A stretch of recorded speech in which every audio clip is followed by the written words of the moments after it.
Saludos amigos, gracias por la amabilidad de la compañía. Soy Cristino del Castillo y este es su programa A Quemarropa. En Europa está teniendo lugar un crecimiento importante de la ultraderecha. En las elecciones que se han celebrado en el viejo continente después del inicio de la pandemia, se ha evidenciado el fortalecimiento de las organizaciones ultraderechistas. Fue el caso, por ejemplo, de Hungría, que celebró elecciones en abril pasado. Esas elecciones las ganó el partido del señor Viktor Orbán, acusado por el propio Occidente de ser un líder autócrata, un hombre autoritario de la ultraderecha que se lleva bien con Donald Trump y que además de eso tiene muy buenas relaciones con Vladimir Putin. Se ha opuesto incluso en el seno de la Unión Europea a las sanciones contra Putin. Ha sido un gran cuestionador de la línea que ha venido siguiendo la Unión Europea frente al conflicto de Ucrania, por un interés particular, y es la dependencia que tiene ese país de los productos energéticos de Rusia. El señor Orbán ganó holgadamente las elecciones, consiguió cerca de un 59% de los votos y eso le permite gobernar Hungría sin mayor inconveniente porque tiene mayoría absoluta en el Parlamento. Ahora mismo uno de los grandes problemas que tiene en su seno la Unión Europea se llama Viktor Orbán, se llama Hungría. ¿Por qué? Bueno, porque la Unión Europea se maneja en base al principio de la unanimidad. Para adoptar decisiones importantes se requiere el respaldo, la decisión de todos sus miembros. Una sola objeción puede dejar a un lado cualquier decisión importante. Y entonces eso está gravitando negativamente en el interés de la mayoría de los países europeos de actuar de forma mancomunada para hacerle frente a lo que se entiende es la amenaza que representa Rusia y su presidente Vladimir Putin. En Serbia se celebraron elecciones poquito después y las ganó el señor Aleksandar Vučić, que es el líder de ese país con el que la OTAN tiene algunas diferencias importantes. Bueno, recuerden ustedes que Serbia fue el eje central de la antigua Yugoslavia, de la Federación Yugoslava. Allí los serbios jugaban un rol destacado como una de los grupos más influyentes. Entonces, Yugoslavia fue dividida en varios pedazos y la propia Serbia también perdió una parte de su territorio con la independencia de Kosovo. Lógicamente, los serbios tienen eso ahí, en esa espinita clavada en el alma. Y siempre se han llevado muy bien con los rusos. Allí, decía, ganó el señor Vučić con una cantidad también impresionante de votos que le permite gobernar tranquilamente. Posteriormente se celebraron elecciones en Francia y esas elecciones las ganó el señor Macron, quien logró su reelección, pero también se registró un avance importante de la ultraderecha representada por Marine Le Pen y su partido Reagrupación Nacional, que clasificó para la segunda vuelta y obtuvo en el balotaje nada más y nada menos que casi un 42% de los votos, una cantidad superior a la que había obtenido en elecciones anteriores. Eso fue un avance significativo y multiplicó también su representación en el órgano legislativo francés. Hoy entonces Agrupación Nacional es la segunda fuerza política en Francia.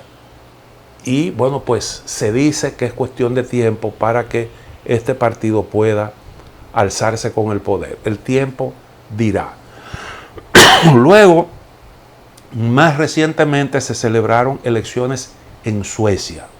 En ese país, Demócratas Suecos, que es un partido de derecha, hasta hace poco una formación de poca importancia, logró colocarse en la segunda posición, con un 20% de los votos. Segunda fuerza política, y le sigue al Partido Socialdemócrata. Entonces, allí la ultraderecha sueca jugará un papel importante luego de ese éxito electoral. Y habrá que ver cómo entonces se conforma gobierno. En este país que siempre, durante mucho tiempo, ha tenido una gran incidencia la socialdemocracia. Más recientemente, el domingo pasado, se celebraron elecciones en Italia. Y lo que ocurrió en Italia fue un verdadero terremoto político. Ustedes recordarán que el señor Mario Draghi se vio en la obligación de dimitir y como consecuencia de esa dimisión se quedó disuelta la coalición que gobernaba Italia, se convocaron nuevas elecciones y las ganó Hermanos de Italia, que encabeza Giorgia Meloni. Obtuvo el 26,26% de los votos como organización política, ultraderecha, una mujer formada bajo el espíritu del fascismo italiano. Y eso no es un secreto para nadie, ni nadie tampoco trata de disimular esa realidad. Los italianos son muy conscientes de lo que estaba en juego y decidieron votar por una coalición integrada por distintas fuerzas políticas de la ultraderecha. Recibió un aplastante 43% de los votos. Y entonces esa coalición podrá gobernar sin mayores problemas. Con toda seguridad, o casi con toda seguridad, porque ahí todavía hay, desde el punto de vista legal, cierta posibilidad que muy difícilmente se pueda eso traducir a la práctica por una cuestión de realidad política y por lo que es una tradición en Italia, que los más votados forman gobierno. Entonces, casi con toda seguridad, Giorgia Meloni será la nueva primera ministra o primer ministro de Italia. Todo el mundo sabe cuáles son los planteamientos fundamentales de esta organización política, que es anti-inmigrante, que es anti-agenda LGTB, euroescéptica y además de eso crítica del Tratado de Maastricht, que estableció las bases sobre las que se erigió la Unión Europea. Claro, la señora Meloni un tanto morigeró su discurso para hacerse más potable desde el punto de vista político electoral. Pero indiscutiblemente que ahí, pues la derecha neofascista llega al poder en ese país. Italia está actualmente en graves dificultades económicas y necesita apoyo de la Unión Europea. Y este es uno de los asuntos que operan a favor del bloque de la Unión Europea tradicional, llamémosle así. Lo dijo la jefa del Ejecutivo Europeo, la señora Ursula von der Leyen. Tenemos suficientes herramientas como para manejar esa situación. Italia necesita de la Unión Europea, es lo que está diciendo, y nosotros vamos a condicionar la ayuda. Y entonces ahí, bueno, pues hay una cuestión que tendrá que manejar el nuevo gobierno. Hay algo que salta a la vista, y es que definitivamente lo que ha operado en Europa respecto de la ultraderecha, de la derecha radical, que es el denominado cordón sanitario, se debilita cada vez más. Y eso usted lo vio en el caso, bueno, el cordón sanitario consiste en que los partidos tradicionales, los que llaman algunos partidos moderados, de alguna forma se coaligan o hacen imposible el ascenso de la extrema derecha. Pero en el caso de Italia se vio cómo se debilitaba el cordón sanitario, porque Mario Draghi, para poder conseguir una mayoría suficiente como para gobernar el país, tuvo que pactar con grupos de la derecha, particularmente con el grupo de Matteo Salvini, que es un ultraderechista, incluso simpatizante de Vladimir Putin. Importante sería preguntarse por qué avanza la extrema derecha en el viejo continente. Yo creo que vale una pequeña reflexión sobre este punto. Antes, permítanme hacer una pequeña pausa.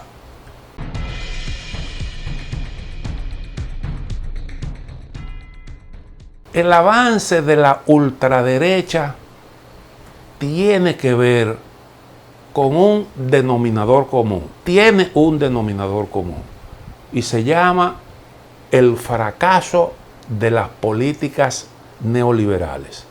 Eso comenzó antes de la pandemia. Comenzó ese fenómeno a expresarse, a manifestarse. Y usted lo vio claro en Estados Unidos. Yo creo que en el país en donde más claro se refleja esa situación es allí, en Estados Unidos, en donde hay unos grupos, unas fuerzas sociales enfrentadas y que tienen precisamente que ver con el modelo neoliberal y cómo se perciben, cómo se sienten frente a esa realidad, frente a las políticas que se estuvieron impulsando en las últimas décadas, esos grupos, unos que se consideran privilegiados, que les fue bien, que les ha ido bien, y otros que no les ha ido tan bien. Y entonces Donald Trump es el que representa los cuestionamientos. Y esas son las fuerzas que están ahí detrás de esa situación de polarización que se vive actualmente en la sociedad estadounidense. La inclinación del electorado estadounidense se vio claramente en las elecciones que ganó Barack Obama.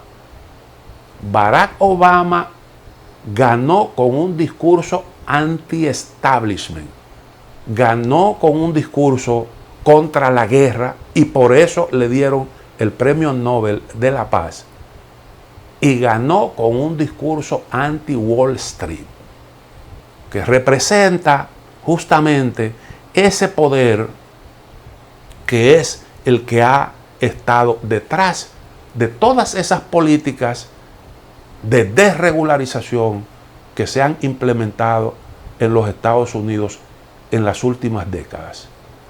El señor Barack Obama movilizó a la gente bajo la consigna, y lo he dicho muchísimas veces, de devolverle la voz a los que no tenían voz, porque Wall Street se la había quitado.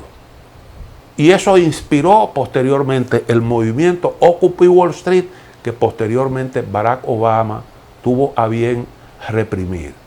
Porque Barack Obama fue una cosa mientras aspiraba a la presidencia, pero una vez llegó, experimentó un cambio importante.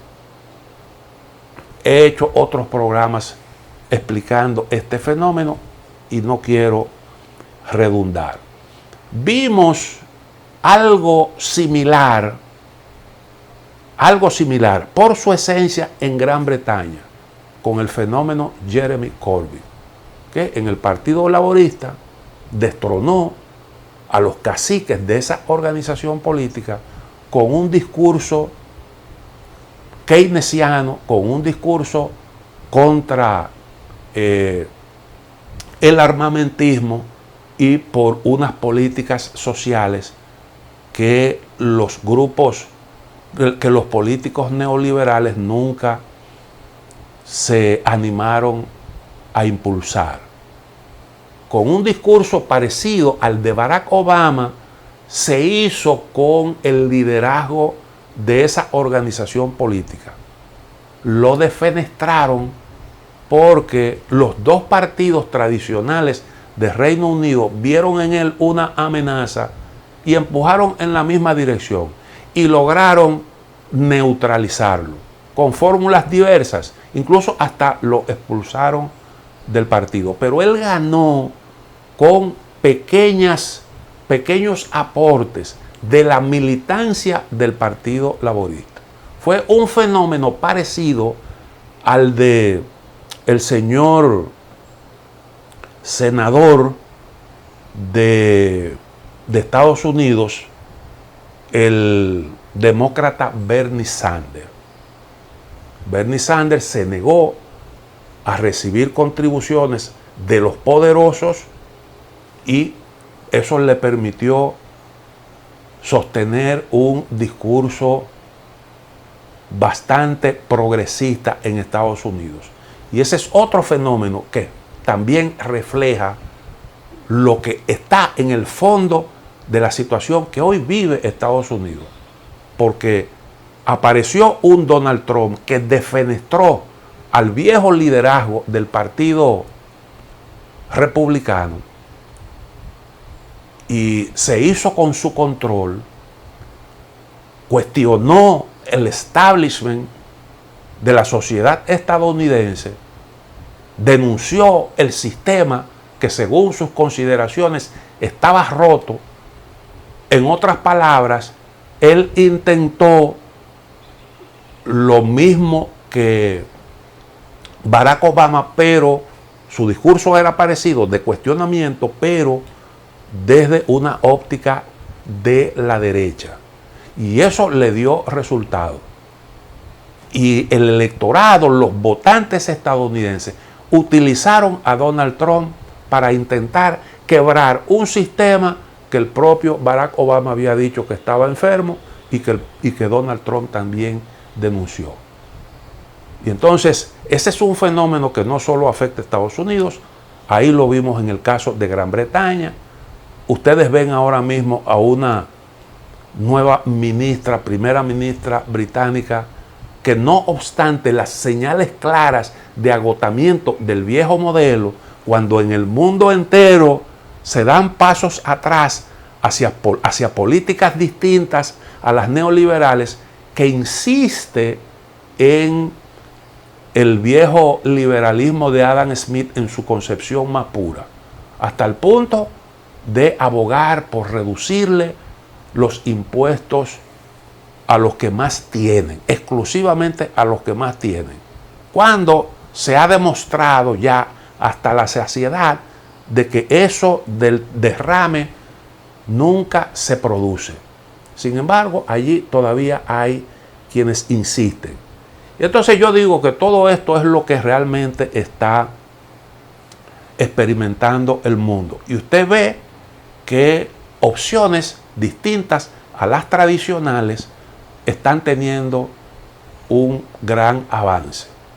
Y eso va asociado con temas como, ya lo dije, con temas como los flujos migratorios. Ustedes recuerdan aquella oleada de migrantes que estimuló el Brexit y que produjo un gran conflicto en el seno de la Unión Europea, porque nadie quería recibir refugiados. Y la línea que se adoptó fue la de repartirlos por cuotas. Eso fue un problema grave. Y en varios países tomaron la decisión incluso de construir muros. Reino Unido pidió que se le permitiera manejar el asunto migratorio al margen de las competencias de la Unión Europea, pero eso no se le permitió. Y bueno, pues los británicos optaron por la consulta popular que abrió las puertas al Brexit. Y la ultraderecha ha capitalizado algunos temas importantes, como eso, las migraciones, el problema de la agenda LGTB y también las políticas neoliberales. Basta, por ejemplo, con echarle un vistazo a lo que es el discurso de la señora Marine Le Pen para uno comprobarlo. Entonces, digo yo que ahí hay ese elemento común. En el caso de América Latina, la tendencia ha sido otra. La alternativa que ha encontrado la gente es la de la izquierda. ¿Por qué? Porque la derecha latinoamericana, a diferencia de lo que ocurre en Europa, la derecha latinoamericana ha tenido siempre inclinación por la misma fórmula. Por la misma fórmula. Eso lo vimos claramente en el caso de Chile, en donde el candidato de la derecha aspiraba a darle continuidad a las políticas de Augusto Pinochet. Ganó Gabriel Boric, que era un cuestionador de esas políticas. Y en América Latina ha habido un giro hacia la izquierda precisamente por eso. Pero ese giro a la izquierda expresa ese mismo proceso, un proceso similar al que está ocurriendo en Europa. Aquí comenzó antes y fue el resultado del fracaso de las políticas neoliberales. En Venezuela, ustedes recuerdan las movilizaciones por las políticas de Carlos Andrés Pérez. Esas políticas terminaron barriendo el sistema político venezolano y en su lugar emergieron nuevas fuerzas políticas, una de ellas representada por Hugo Chávez. Eso pasó en Ecuador, eso pasó en Bolivia. En Bolivia recuerden ustedes que había un presidente que hablaba el español con acento, porque se había educado en Estados Unidos y fue a Bolivia a privatizarlo todo. Y eso creó un problema tan serio que llevó al poder al primer indígena en la historia de ese país. No obstante a que esa es la población mayoritaria. Entonces, en América Latina se ha expresado el asunto de esa manera. Hay algunos factores que están profundizando todo esto. La derechización en el caso de Europa y el afianzamiento de la tendencia hacia la izquierda en América Latina. El caso de la pandemia, los efectos de la guerra, sus repercusiones económicas, los altos niveles de inflación. Son factores que están gravitando en la política del mundo de hoy. Otra pausa, en breve volvemos.